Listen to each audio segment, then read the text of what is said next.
Hi, Marcel from Objectus. Here are some quick notes on generics in Java. This is a declaration of a generic type in Java. List is a generic interface.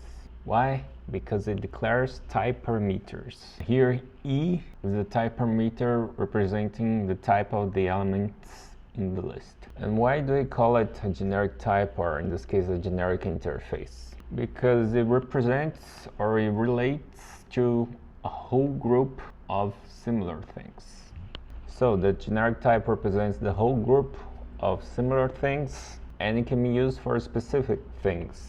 For example, a list of strings or a list of futures. When we use a generic type, we call it a parameterized type.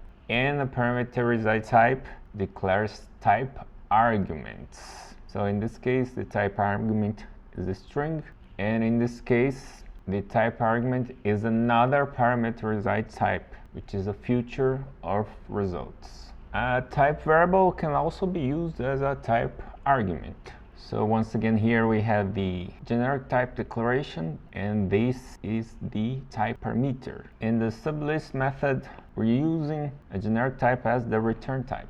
And we're using a very specific one whose elements are of type E, which means the type of this list are the same of the main list.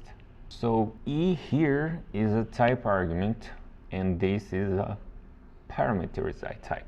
So to sum up, type declarations or generic type declarations have type parameters. And when you use a generic type, we declare a parameterized type which has type arguments.